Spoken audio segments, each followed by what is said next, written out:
యెషయా గ్రంథం 53వ అధ్యాయం 10, 11, 12 వచనాలు చదువుతాం. అతని నలుగు కొట్టుటకు యెహోవాకు ఇష్టమాయెను. ఆయన అతనికి వ్యాధి కలుగజేసెను.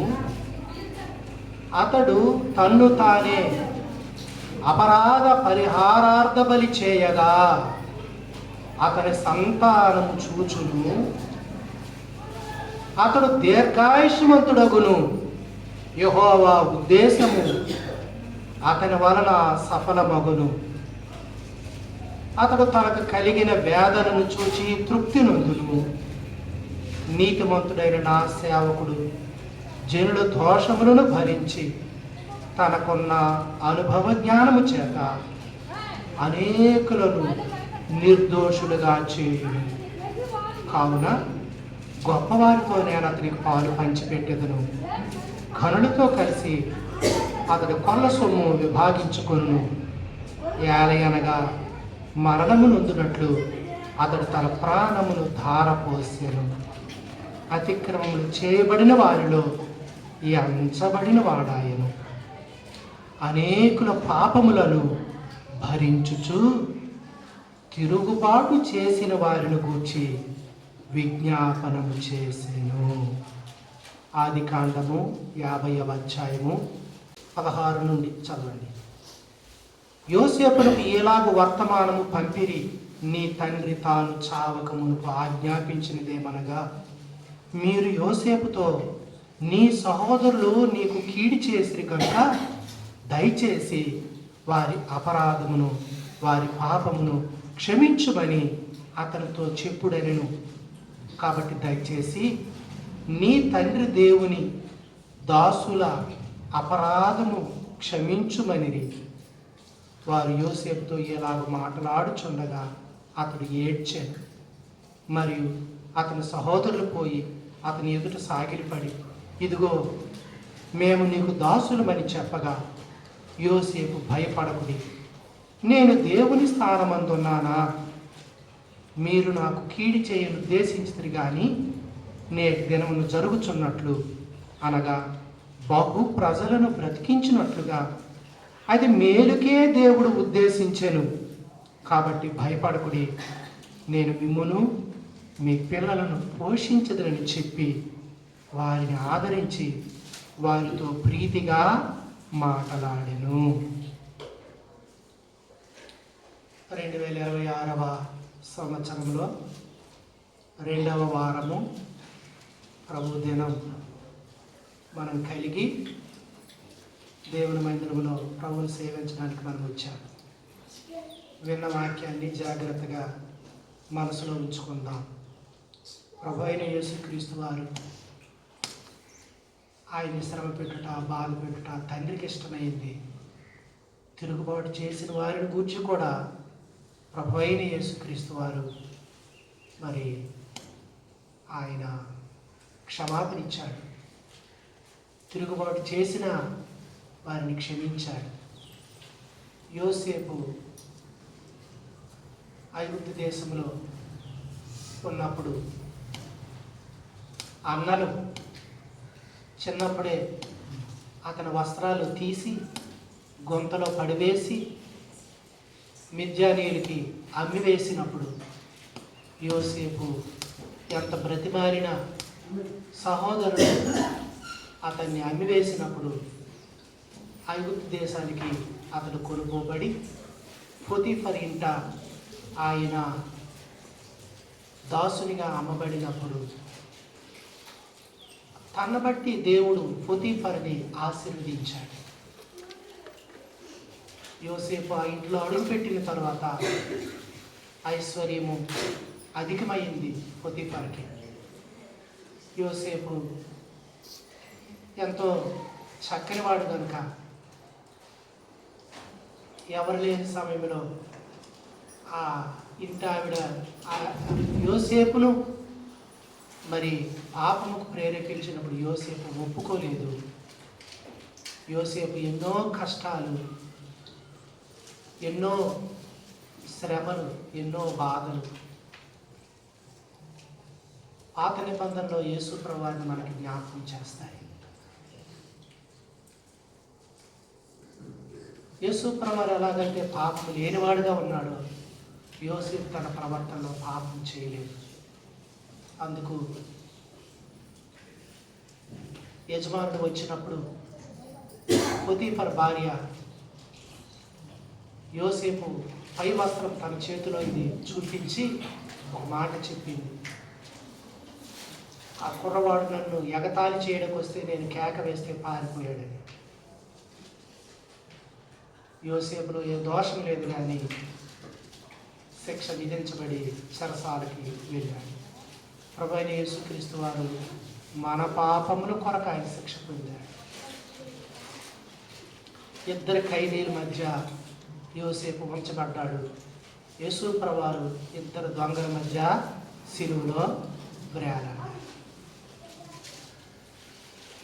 20,000 రూపాయలకు యోసేపుని అమ్మారు. ప్రభువైన యేసుక్రీస్తు వారిని సొంత సహోదరులే అమ్మివేశారు కదా. సొంత శిష్యుడే యేసు ప్రభువారిని 30,000 రూపాయలకి అమ్మివేశాడు. ఇద్దరు దొంగల్లో ఒక దొంగ, నేడు నీవు నాతో పాటు పరలోకానికి వస్తావని ప్రభువు చెప్తే, యోసేపు చెరసాల్లో ఉన్నటువంటి ఇద్దరు ఖైదీలు కర్రగంటే ఒకడు ఉద్యోగం పొందుతాడు, ఇంకొకడు చంపబడతాడు. యేసు ప్రభువారి గుర్తులు యోసేపు జీవితంలో పాత నిబంధన గ్రంథంలో ఎంతో స్పష్టంగా మనకి కనబడతాయి.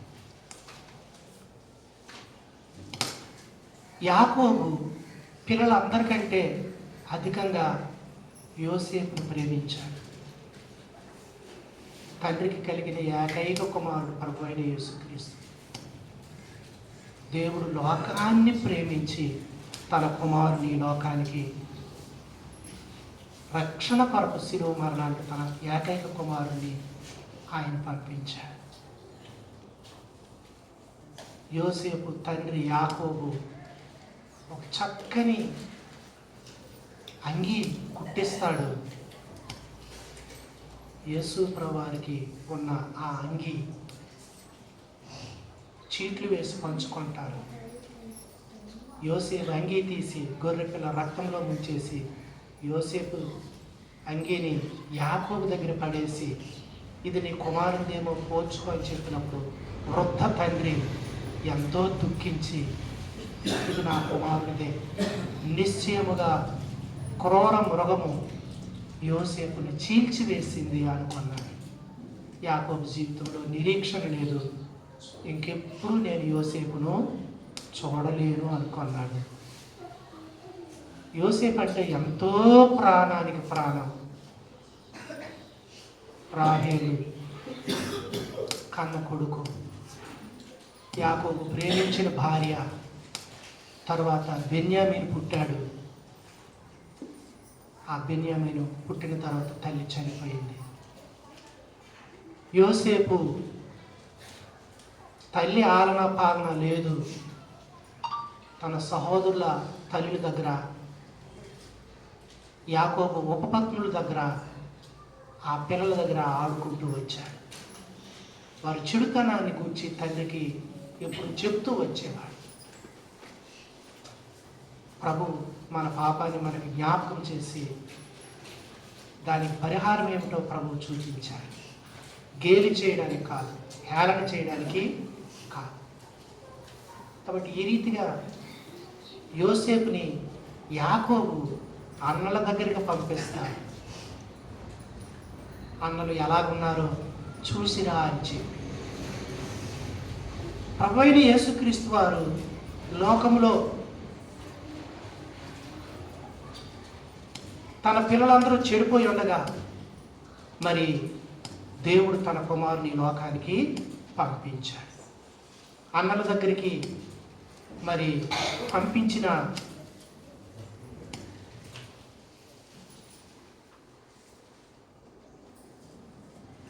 యోసేపుని అన్నలు ఏ రీతిగా అయితే ఆ యొక్క అంగీ విప్పి గోతులో పడదోశారు, లోకానికి పంపించబడిన యేసుక్రీస్తు ప్రభువారు లోకము ఆయన విసర్జించింది. ఆయన మనుషులు చూడనొలని వారిగా చేయబడ్డాడు, అవమానించబడ్డాడు, నిందించబడ్డాడు, ఆయన మొత్తబడ్డాడు, మనందరి దోషము భరించాడు.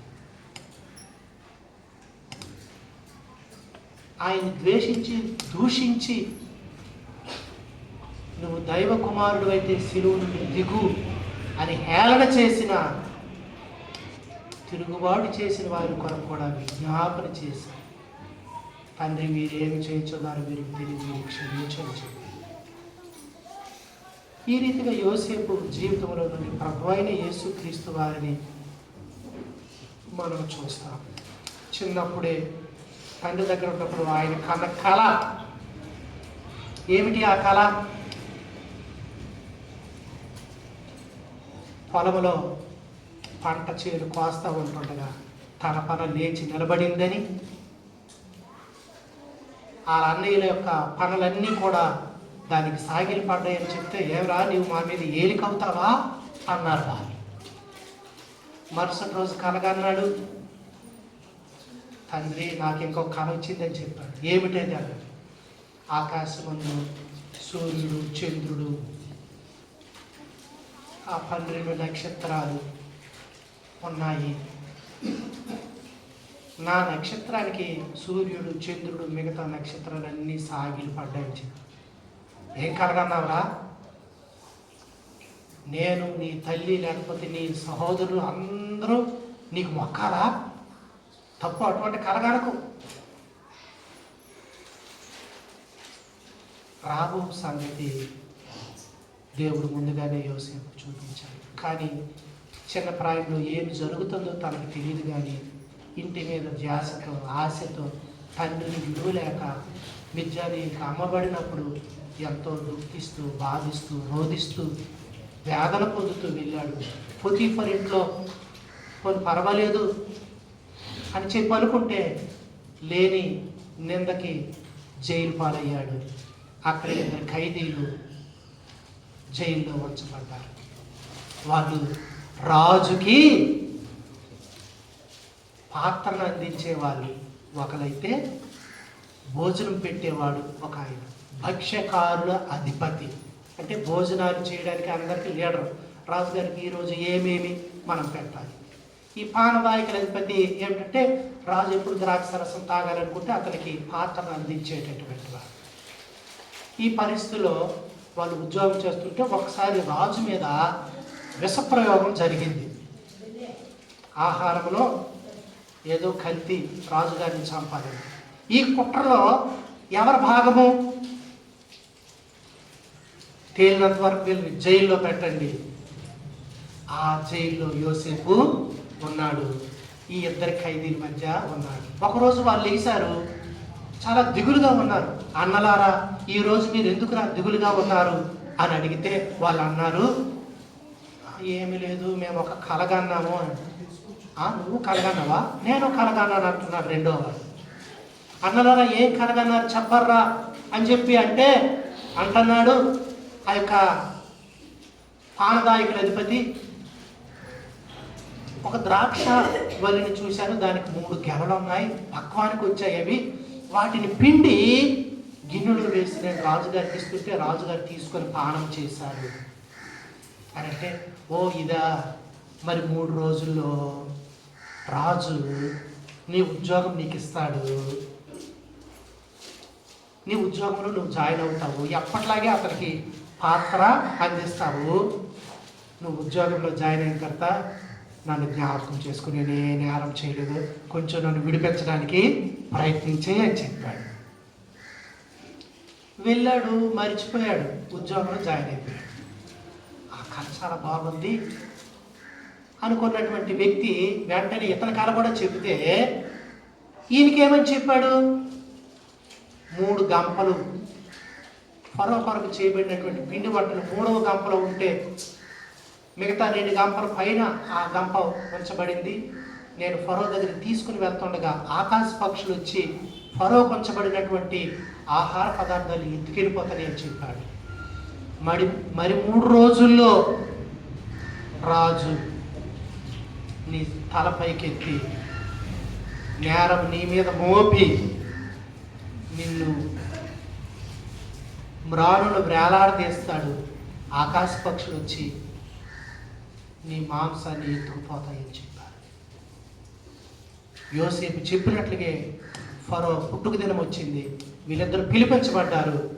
భక్ష్యకారుల అధిపతిని ఉరికంబం ఎక్కించారు. ఆ యొక్క పానదాయకుల అధిపతిని ఉద్యోగంలో చేర్పించారు. అయితే పానదాయకుల అధిపతి యోసేపును మరిచిపోయాడు. యోసేపు ఎంతో ఆ జైలు అధికారికి కూడా కటాక్షము కలగచేసి ఆ జైలులో దేవుడు యోసేపుకు తోడుగానే ఉన్నాడని వ్రాయబడింది. ఈ సంవత్సరం మన వాగ్దానం ఏమిటి? నీవు నడుచు మార్గం అంతటిలో నీ దేవుడని యెహోవా నీకు తోడై. యోసేపుకు దేవుడు తోడై ఉన్నాడు. పరిస్థితులు ఏవైనా సరే.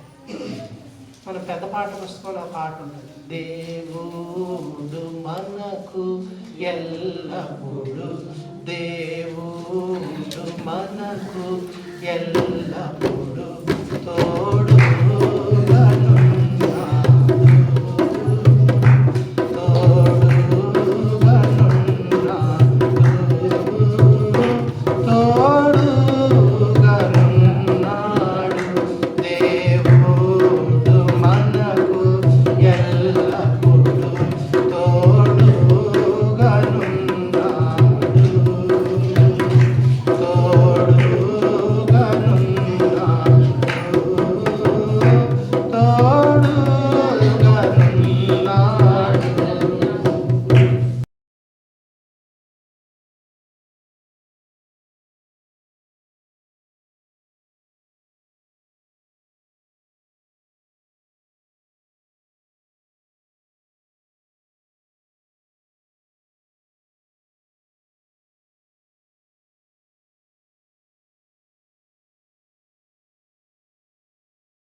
యోసేపు ద్వేషించబడినప్పుడు, యోసేపు ద్వేషించబడినప్పుడు, గోతిలో త్రోయబడినప్పుడు, గోతిలో త్రోయబడినప్పుడు, శోధనలో చెరసాలయందు, శోధనలో చెరసాలయందు సింహాసన మేకినయపుడు, సింహాసన మేకినయపుడు తోడుగనున్నాడు దేవుడు మీకు ఎల్లప్పుడు, దేవుడు మనకు ఎల్లప్పుడు తోడుగనున్నాడు,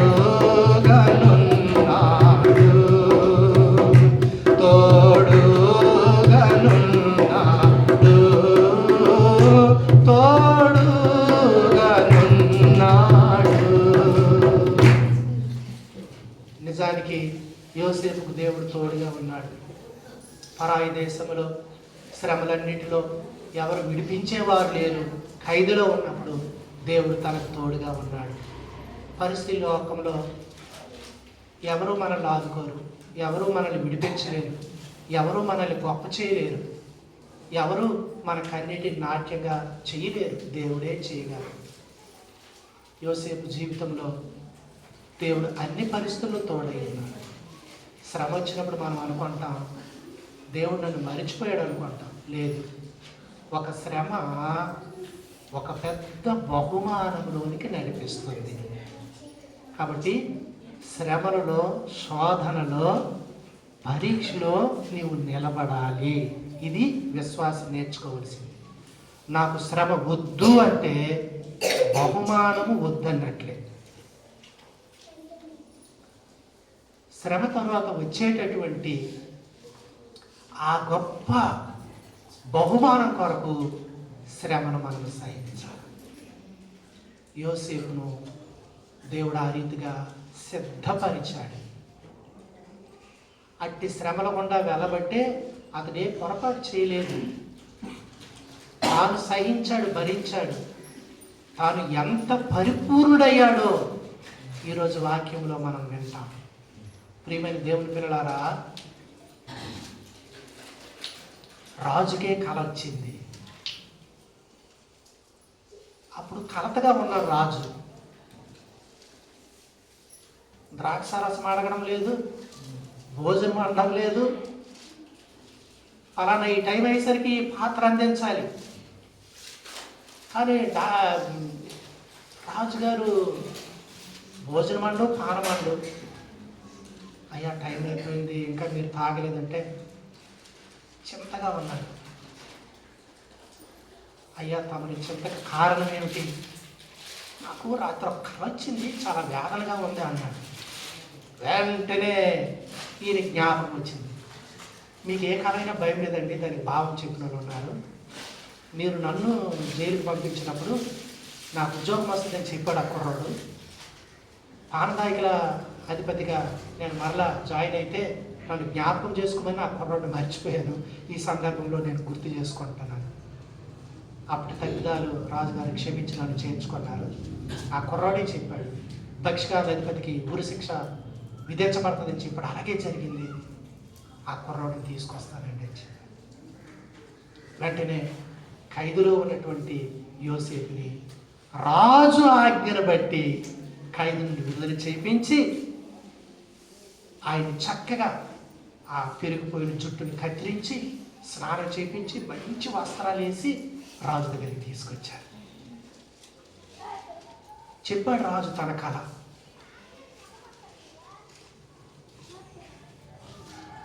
ఏడు బలమైన ఆవులు నైలు నదుల నుండి వస్తుండగా ఒడ్డునున్న 7 బలహీనమైన ఆవులు బలమైన ఆవులు మింగేశాయి. కానీ బలహీనంగానే ఉన్నాయి. వాటి కడుపు నిండినట్టు కూడా కనిపించలేదు. అలాగే 7 పుష్టిగల ఎన్నులు వచ్చినాయి. మరి పీల ఎన్నులు 7 పుట్టి ఈ బలమైన వెన్నులు మింగేశాయి. పీలగానే ఉన్నాయి అవి. అప్పుడు యోసేపు చెప్పాడు, రాజా, జరగబోయే దానిని దేవుడు తమరికి తెలియచేస్తున్నాడు. ఈజిప్ట్లో రానున్న 7 సంవత్సరాలు బహు సమృద్ధిగా పంటలు పండేటటువంటి సంవత్సరాలు వస్తున్నాయి. 7 బలమైన ఎన్నులు, 7 బలమైన ఆవులు దానికి గుర్తు. తర్వాత వచ్చే బలహీన ఎన్నులు, బలహీన ఆవులు, ఇది వరకు ఎప్పుడూ రాని కరువు దినాలు 7 సంవత్సరాలు ఉంటాయి. ఈ 7 సంవత్సరాల పంటను మీరు భద్రం చేసి ఆ 7 సంవత్సరాలకు వాడుకోకపోతే ఒక్కరు కూడా జీవించి ఉండరు, నశించు. కాబట్టి ఎవరినైనా ఒకరిని జ్ఞానవంతుని మీరు ఎంచుకొని దేశంలో ఈ 7 సంవత్సరాలు పండే పంట ఎక్కడ ధాన్యం అక్కడ నిల్వ చేయండి. 7 సంవత్సరాల కరువుకి అవి మరలా సప్లై చేసి ప్రజలు బ్రతికించండి అని చెప్పారు. నీకంటే ఎవరు జ్ఞానం ఉన్నారు? సింహాసన విషయంలో నీకంటే నేను పెద్దోడు, కానీ నీ సెలవు లేకుండా కుక్క కూడా తన తోక ఆడించకూడదు. సర్వాధికారం నీకు ఇచ్చాను. యోసేపు ప్రధానమంత్రి అయ్యాడు. చూడండి, దేవుడు అలాగే హెచ్చించాడు. తన శ్రమలు ఏ మానవుడైనా ఊహించగలడా? రేపేమి సంభవిస్తుందో మనకు తెలుసా? నీవు ఆయన కుమారుడు, ఆయన కుమార్తెవు.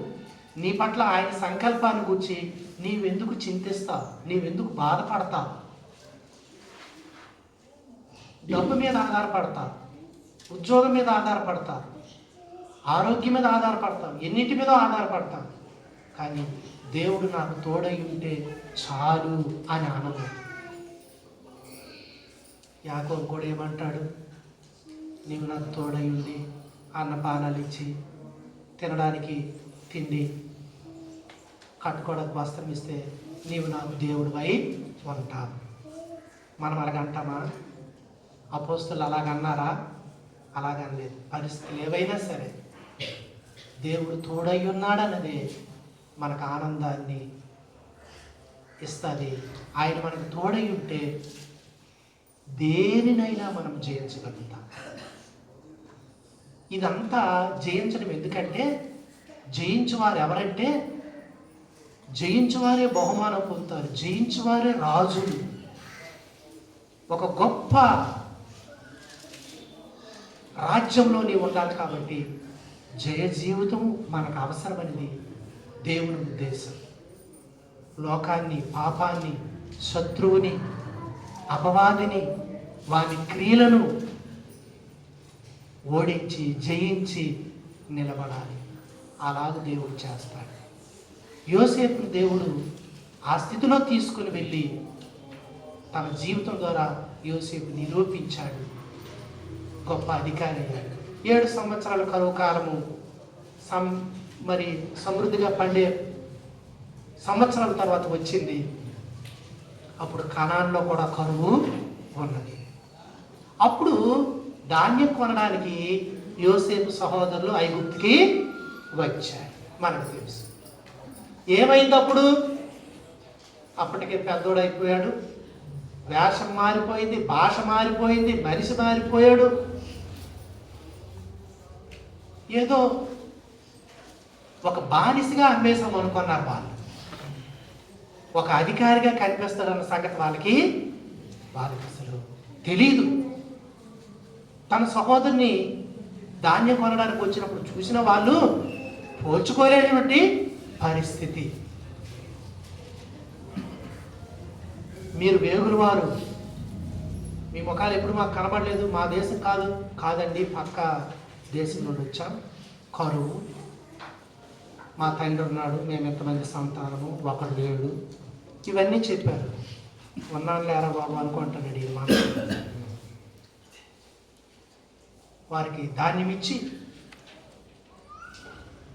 ఎవరి గోనుమూతుల్లో వారి యొక్క డబ్బులు పెట్టారు.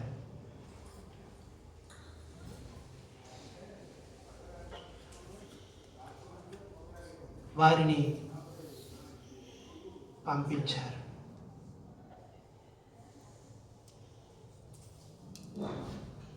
వాళ్ళ ఇంటికి వచ్చి చూసేసరికి ఎవరి గోన్లో వాళ్ళ డబ్బులు ఉన్నాయి.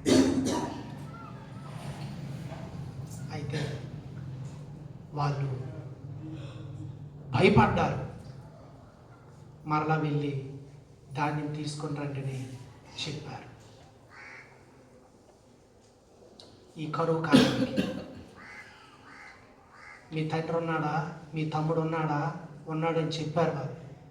ఈసారి మీరు నిజమైన వాళ్ళు కాదో ఎరగాలంటే మీ తమ్ముడిని తీసుకొని రండి అని ముందు చెప్పాడు. మీరు వేగుల వారు కాదంటే ఒక ఇద్దరు ఇక్కడ ఉండాలి అని చెప్పి వారిని బంధించి ఉంచడం జరిగింది. అక్కడికి వెళ్తే ఎవరి గోరుమూతుల్లో వాళ్ళ డబ్బులు కనిపించినప్పుడు భయపడ్డారు. అలాగే చిన్నవాడు బెన్యామీన్ని పంపిస్తే కానీ మళ్ళీ యోసేపు దగ్గరికి రాలేరు. యాకోబు అన్నాడు, అరే నాకు చిన్నవాడు ఇంకొకడు ఉన్నాడని మీరు ఎందుకు చెప్పారా? వీళ్ళన్న చచ్చిపోయాడు, ఏదో దుష్టమృగం చీల్చేసింది. యోసేపు ముందు అమ్మబడ్డాడు కదా, అన్నలు అమ్మేసి చచ్చిపోయాడని చెప్పారు. గొర్రెపిల్ల రక్తంలో ముచ్చేసి ఆ వస్త్రాన్ని తండ్రిని చూపించారు. యోసేపు లేడు, ఇప్పుడు బెన్యామీన్ లేకపోతే నేను చచ్చిపోతాను, బ్రతకలేను.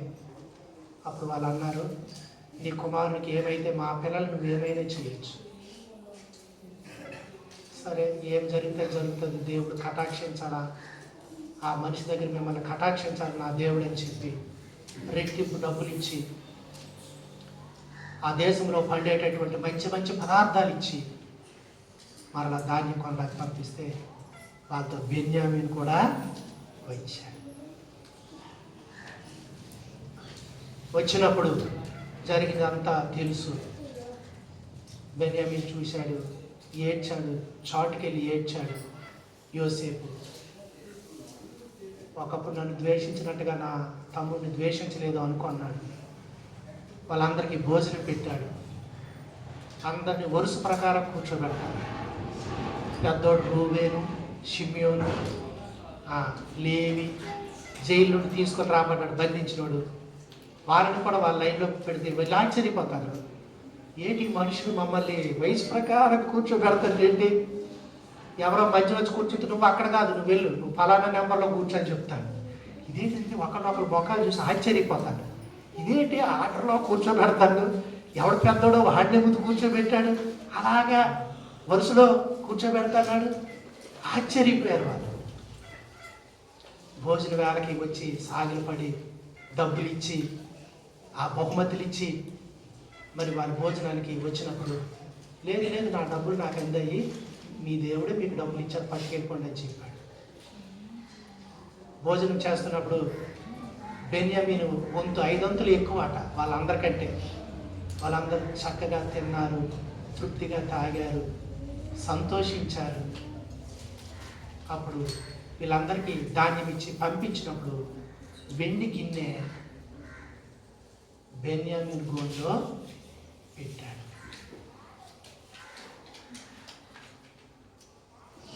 దాన్ని తిరిగి తీసుకొస్తున్నప్పుడు ఆ గోన్లో కట్టేసి వాళ్ళని పంపిస్తున్నప్పుడు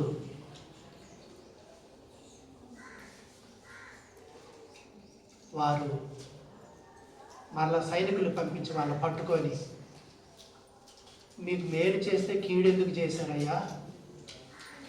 తాను దేంతో శకునం చూస్తాడో ఆ వెండి గిన్నె మీరు ఎవరో దొంగలాడారు అంటే, మేము అటువంటి వాళ్ళు కాదండి, చెక్ చేసుకోండి అంటే బెన్యామీను గోన్లో దొరికింది. ఓరు బాబు, దేవుడే మన అపరాధాలు కనుగొన్నాడు. ఎవరికైనా బాగుండు, ఈ బెన్యామీన్ లేకుండా మనం వెళ్తే తండ్రి చచ్చిపోతాడు. కాబట్టి ఏం చేయడము? అప్పుడు వాడు ఏడుస్తూనే మనం వినలేదు. యోసేపుకి మనం చేసిన దాని ఫలితం ఇప్పుడు మనము పొందుతున్నామని చెప్పి అనుకొని మరలా ఐగుప్తుకు వెళ్ళారు. వాళ్ళందరూ చూస్తుండగా బెన్యామీను బంధిస్తే వాళ్ళందరూ ఏడవడం మొదలుపెట్టారు. అయ్యా, మా దోషాన్ని, మా నిర్దోషత్వాన్ని ఎలా మేము చూపించగలము? ఈ చిన్నవాడు లేకపోతే మా తండ్రి చచ్చిపోతే మేము మా దేశానికి వెళ్ళము. వీటిని పంపిస్తేనే వీడి కొరకు ఎంతమంది ఉండిపోవాలనే ఉండిపోతాం. వీడిని ఇంటికి పంపించాలంటే లేదు లేదయ్యా, నేను దేవుడికి భయపడినోళ్ళు, ఎవరు తప్పు చేశారో వాళ్ళనే ఉంచుతాను, మిగతా వాళ్ళు పంపించేస్తే మీరు వెళ్ళిపోండి అంటారు. ఇతను వదిలేసి వెళ్ళలేదు, ఏడుస్తారు. అప్పుడు యోసేపు తను తాను ప్రత్యక్షపరుచుకుంటాడు, ఏడుస్తాడు. తండ్రి బాగే ఉన్నాడా? తమ్ముడికి బట్టలు ఇస్తాడు, వెండి ఇస్తాడు, తినుబండరాలు ఇస్తాడు, బళ్ళు పంపిస్తారు. తీసుకురండి తండ్రిని, నేను యోసేపు బ్రతికే ఉన్నాను, ఈ దేశాన్ని ఏలుబడి చేస్తాను, మరి 5 కరువు సంవత్సరాలు వస్తాయి, మిమ్మల్ని నేను పోషిస్తాను ఇక్కడ. అంతే. వారు భయపడిపోతారు. అధికారి ఏం చేసేస్తాడో, చిన్నప్పటి విషయాలు జ్ఞాపకం చేసుకొని మమ్మల్ని ఏం చేస్తాడో అనుకున్నారు. కానీ మీ వస్తువులు లక్ష్య పెట్టవద్దు, అక్కడ మీరు మీ పిల్లలు కుటుంబాలతో వచ్చేయండి, మరి 5 సంవత్సరాలు కరువు కాలం ఉంది అని చెప్పి వారిని ఐగుప్తుకి గోషేను ప్రాంతానికి తీసుకొని రావాలి. ఈ రీతిగా ఐగుప్తు దేశానికి యాకోబు సంతానం, యాకోబుని దేవుడు ఇశ్రాయేలుని పేరు మార్చాడు, వాళ్ళే ఇశ్రాయేలీయులు. ఆ రీతిగా పరవాసానికి వచ్చిన వాళ్ళు తర్వాత దినాల్లో యోసేపు వాళ్ళందరూ చనిపోయిన తర్వాత దేశాన్ని ఎరగని రాజు వచ్చినప్పుడు ఈ జనం మన జనం కంటే బలిష్టమైపోయి సంతానం కనేస్తున్నారు, మన శత్రువులతో కలిసి మనల్లే ఈ దేశం నుండి వెళ్ళగొడతారనే భయంతో యాకోబు సంతానమైనటి ఈ హెబ్రీల్ని, ఆ భాష హెబ్రీ భాష మాట్లాడేవాళ్ళు, అందుకు హెబ్రీలు అన్నారు, వాళ్ళు దాసులుగా చేసుకున్న తర్వాత. అయితే యోసేపు బ్రతుకున్నప్పుడే, యాకోబు చనిపోయిన తర్వాత వీళ్ళు భయపడ్డారు. తండ్రి మీ దాసులు క్షమించమని చెప్పాడు, చిన్నప్పుడు నీకు విరోధంగా చేసిన పాపం మా మీద మోపొద్దని చెప్పాడు అని రాయబారము మాటలు పలుకుతూ యోసేపు దగ్గరికి వచ్చి మరి సాగిలిపడి నీకు దాసులము, మా అపరాధాలు క్షమించంటే ఏడుస్తాడు యోసేపు. నేను దేవుని స్థానంలో ఉన్నానా? మనం నేర్చుకోవాల్సింది, నీ సహోదరులే నువ్వు క్షమించకపోతే నీ పాపము నీ దేవుడు క్షమిస్తాడా? చూడండి, సువార్తల్లో ఒక మాట మనకి రాసి ఉంటుంది. లోకా సువార్త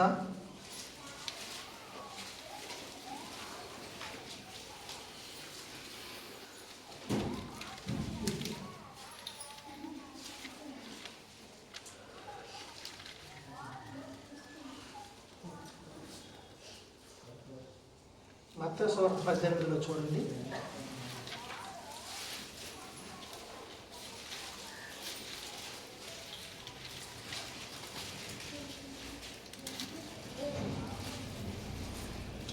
ముప్పై 5వ వచనం.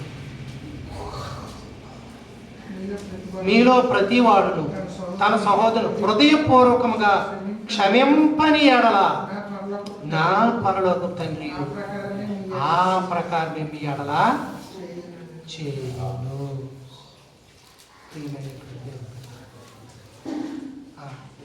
21, 22 కూడా చదవండి.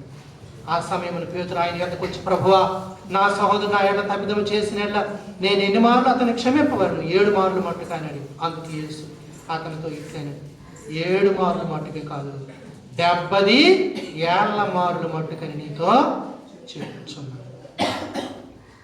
మానవ జీవితకాలం అంతా కూడా క్షమించాలట.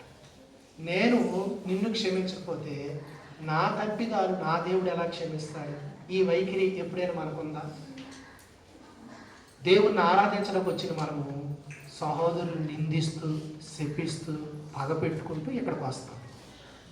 అది యథార్థమైన మనస్సాక్షి? దేవుడు అంటే ఆరాధన స్వీకరిస్తారా? నేను నీ పట్ల ఎలాగ వ్యవహరిస్తానో దేవుడు నా పట్ల అలాగ వ్యవహరిస్తాడు. దేవుణ్ణి ఆరాధించేవాడు ఖచ్చితంగా తన సహోదరుని కూడా ప్రేమించాలి. యోసేపు జీవితంలో ఎంత స్పష్టంగా మనం చూస్తాం. నేను దేవుని స్థానంలో ఉన్నానా? ఒకవేళ నేను మిమ్మల్ని క్షమించకపోతే దేవుడు నన్ను క్షమిస్తానా? ఎందుకు దేవుడు ఇలా చేశాడు? మన సంతానము, మన తండ్రికి పుట్టినవారు ఒక గొప్ప జనమై ఆశీర్వదించబడి కరువుల్లో, కాటకాల్లో, శత్రువులు చేతిలో నశించిపోకుండా ఉండడానికి మనల్ని నడిపిస్తున్నటువంటి దేవుడు మనకు తీసుకొచ్చే అపాయాలు, ఆపదలు అప్పుడు మనకు తెలియలేదు. ఇప్పుడు మీరందరూ పోషించబడినట్లుగా మన మేలు కొరకు దేవుడు నన్ను ముందుగా ఇక్కడికి పంపించాడు. ఈ విషయం మనమైతే అంటామా? ఇప్పుడు నేను ఎంత అయ్యాను కాబట్టి చిన్నప్పుడు మీరు నాకు చేసిన సంగతిని కూర్చి మీ సంగతి తేలుస్తామంటాం మనం. కానీ దైవ సంకల్పాన్ని యోసేపు ఎలాగ తెలుసుకున్నాడు? ఇది నన్ను నమ్మేశారు, లేకపోతే నన్ను బాధించారని మీ మనసులో మీరు భావన ఇంకా ఉంచుకోవద్దు. మీకంటే ముందుగా దేవుడు నన్ను ఎక్కడికి పంపించాడు, ఈ కరువులో మనం నశించిపోకుండా ఉండడానికి. కాబట్టి దేవుని ముందు సంకల్పం అది మన జనాంగాన్ని అంతటినీ కాపాడడానికి. కాబట్టి భయపడొద్దు, నేను మిమ్మల్ని, మీ పిల్లల్ని పోషిస్తాను. యెషయా గ్రంథం మనం చదివిన 53వ అధ్యాయంలో ఆ చివరి వచనాలు మరొకసారి మనము చదువుతాం.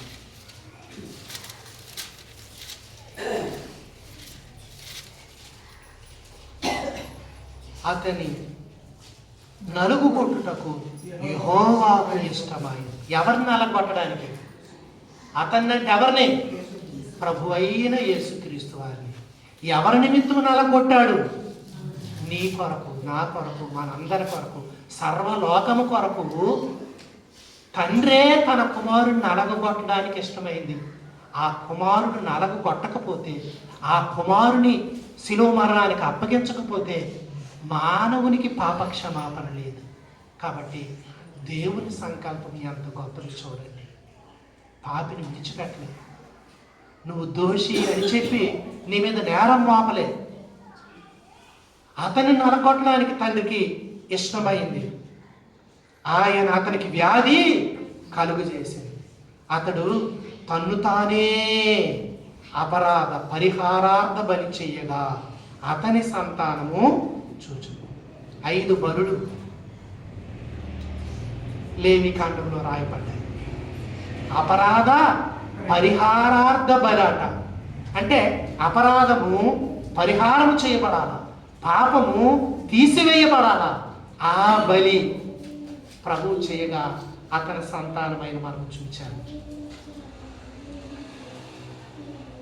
అతడు తనకు కలిగిన వేదనను చూచి తృప్తి నొందును. కుమారుడు అలాగా ప్రాణం పెడుతుంటే, రక్తము చిందిస్తే, అవమానం పొందుతుంటే, వేదన పొందుతుంటే తండ్రికి తృప్తి అయిందట. ఎందుకంటే పాపానికి వచ్చే పర్యావసానమే ఇవన్నీ.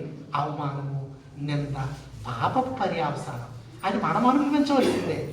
కానీ ఏమీ అనని ఆయన నీ శిక్షను తాను అనుభవించుడు చూచి నా పిల్లలకి క్షమాపణ జరుగుతుందని తండ్రి ఆనందించాడు.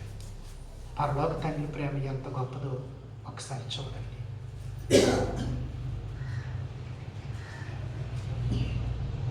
11వ వచనం, అతడు తనకు కలిగిన వేదనను చూచి తృప్తి నొందుడు. నీతిమంతుడైన నా సేవకుడు ప్రభు అయిన యేసుక్రీస్తు వారిని గురించి చెప్తాను అన్నమాట. జనుల దోషములను భరించి, 3వ లైన్, అనేకులను నిర్దోషులుగా చేయి. జనుల దోషము ఆయన భరించి, ఆయన విశ్వాసం, ఆయన రక్తాన్ని కోరుకున్న వారిని నిర్దోషులుగా చేశాడు దేవుడు. అందుకే 3వ లైన్లో ఏం రాయబడింది? ఏలయనగా మరణము నొందినట్లు అతడు తన ప్రాణము ధారపోసాడు. తప్పులు ఏమి చేయకపోయినా అతిక్రమం చేయవారిలో ఎంచబడిన వాడాయన. అనేకులు పాపమును భరించుచు తిరుగుబాటు చేసిన వారిని గురించి కూడా విజ్ఞాపన చేశాడు. యోసేపు చిత్రము, తన అన్నల చిత్రము క్రొత్త నిబంధనలో ప్రభు అయిన యేసుక్రీస్తు వారి త్యాగము, సర్వలోకంలో మనుషుల యొక్క తిరుగుబాటు, క్షమించినటువంటి మా అన్నల అపరాధాలు క్షమించిన యోసేపు, లోక అపరాధాలు తన మీద వేసుకొని క్షమించిన ప్రభు అయిన యేసుక్రీస్తు వారు ఎంత చక్కగా పాత నిబంధనలోనే క్రీస్తు యేసు ప్రభు వారి యొక్క నీడవలే ఎవరున్నారు? యోసేపు ఉన్నాడు. యోసేపు అంటే అర్థం ఫలించడి కొమ్మ. ఎన్ని వ్యాధులు, ఎన్ని శోధనలు, ఎన్ని బాధలు, ఎన్ని కష్టాలు, ఫలించే కొమ్మే. ఆ పొద ఎలా మండిపోతుందో, మండుతుంది కానీ ఎందుకు కాలిపోలేదో ఆ తట్టు వెళ్ళి చూస్తానన్నటువంటి మోషేకి దేవుడు, నా ప్రజలు శ్రమ పడుతున్నారు, ఆ ఐగుప్తు నుండి నీవు తోడుకొని రావాలి. 400 ఏండ్లు అక్కడ ఉన్న వారిని దేవుడు తోడయుడిని తీసుకొచ్చి వారికి గొప్ప శ్వాసను ఇవ్వడానికి నడిపించాడు. ఈ సంవత్సరం వాగ్దానం ఏమిటి? నీవు నడుచు మార్గమంతటిలో నీ దేవుడని యెహోవా నీకు తోడయుడు. యోసేపు జీవితంలో ఎటువంటి ప్రేమ, ఎటువంటి సహనం. అందుకే 15:4 సామెతల గ్రంథం చదవండి. అతనికి ఉన్నటువంటి మనస్సు, అతని మాట ఎటువంటిదో చెప్పబడతాం. సాత్వికమైన నాలుక జీవవృక్షము, జీవవృక్షం అట. అందులో అందులో కుటిలత ఉందనుకో ఆత్మకు భంగం కలుగును. ఆత్మకు భంగం కలుగుతుంది. మనం చాలా మంది నిలబడతాం, మాటలు చక్కగా ఆడతాము, హృదయంలో కపటం ఉంటుంది, ఆత్మకు భంగం కలుగు చేస్తాం. అయ్యో ఎంత దౌర్భాగ్య పరిస్థితి. 14:30 సామెతల గ్రంథం చదవండి. సాత్వికమైన మనస్సు సాత్వికమైన మనస్సు శరీరములకు జీవము, శరీరానికి జీవము, మత్సరము మత్సరము ఎముకలకు కుళ్ళు. ఎముకలకు కుళ్ళు. దేవుని వాక్యం ఎంత ప్రభావము గలది. ఎలాగ మనం ఉంటే నిజంగా ప్రభువును మనం ఆరాధన చేస్తాం. సాత్వికమైన మనస్సు, సాత్వికమైన నాలుక. మనస్సు లేదే నాలుకతో ఎలాగ మాట్లాస్తాయి? ఆత్మతో సత్యముతో యథార్థంగా ఆరాధన అంటే ఎలాగూ? పెదవులతో పొగిడేసి ఆత్మలో కపటంతో వెళ్ళిపోవడం ఆరాధన. కాబట్టి మన జీవితాన్ని పరిశీలన చేసుకోవాలి. ఇట్టి వైఖరితో ప్రతి ఒక్కరూ యోసేపు వలె, ప్రతి ఒక్కరూ తన రక్తమందు కడిగి శుద్ధి చేసిన తమ ప్రభువు వలె క్రీస్తు యేసుకు కలిగినటువంటి మనస్సుతో తండ్రి అని పలికినటువంటి ప్రభువు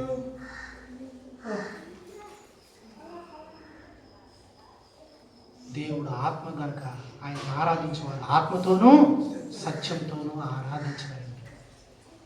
ఈ 2026లో ఇట్టి వైఖరితో, ఇట్టి ప్రేమతో ప్రభువు త్యాగాన్ని మన కనుల ఎదుట ఉంచుకొని ప్రభువుని మనం సేవించేవారిగా ఉండాలని కోరబడతా ఉన్నాం. కాబట్టి మోకాలుని ఈ మాటలు గ్రాహ్యం చేసుకొని ఆత్మతో సత్యముతో యథార్థంగా కొద్ది మాటలతో ప్రభువుని మనము ఆరాధన చేస్తున్నాం. ప్రభు ఈ మాటలు దీవించుగాక. ఆమేన్.